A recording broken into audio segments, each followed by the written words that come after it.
MiniWarGaming's Beat Matt Bat Rap! Welcome back to Beat Matt Bat Rep. This is Necrons vs. Grey Knights Battle Report. Necrons, turn 3. So are they going to be able to do enough damage? We'll find out. Warriors move over with the Cryptek and the Lord, trying to take on that Assassin if they can. Scarabs move up, hoping that their run will be good so they can get up to the Dreadnought. And then the Warriors move away from the burning Ghost Ark, as they can also get at the Assassin. Ghost Ark moves up to get in rapid fire range of the Land Raider, hoping to be able to glance it to death. And then we open fire. Rapid fire to the Assassin. There's no way it can survive this, right? Right? No! It dies. Thankfully. Oh wait, no. That's it dying right there.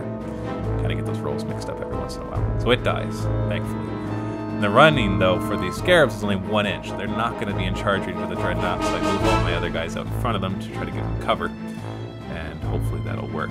Rapid firing into the Land Raider, actually managed to get 3 glancing hits, and out of those I immobilize it and also shake it. So next turn it only will be able to fire 1 weapon with this Machine Spirit. Mind Shackle Scarabs, he actually makes the leadership roll for it.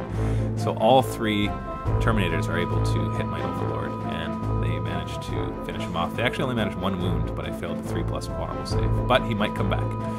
Crow then hits the 2 Scarab Swarms and manages to finish off one of the bases and inflict a wound on another one. Get to hit him back, but unfortunately I only get 2 hits and fail to wound him. I take 2 extra wounds, and that finishes off that base. So there goes that side right there.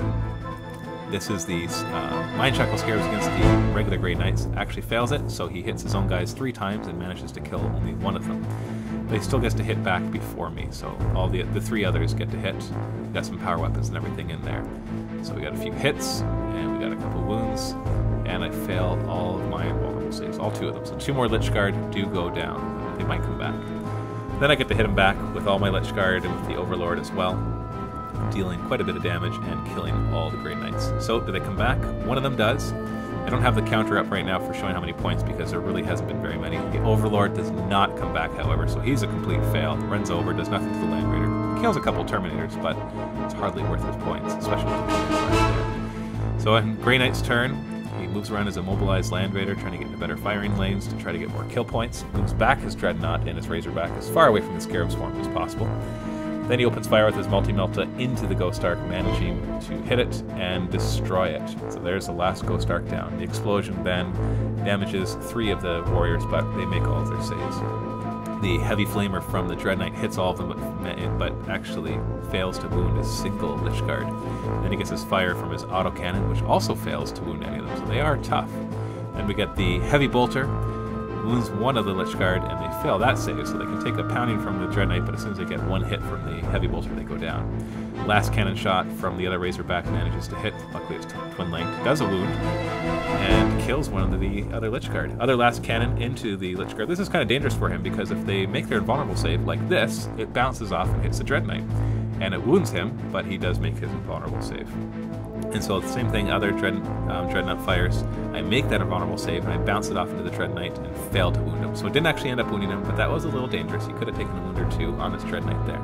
Stormbolters into the Warriors, manages to take down 1 of them. And the Lich Guard do not run, and out of the 2, neither of them come back. So you can see why I haven't been putting the counter up, because hardly any of them come back. 1 Warrior comes back, so I think that's only a total of 150 points so far.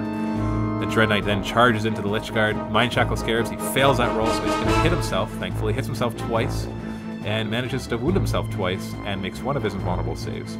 So he wounds himself, I get to hit him next, and get a few hits in there, but only managed to wound him once, and he makes that invulnerable save. So the only wound he takes is because of hitting himself.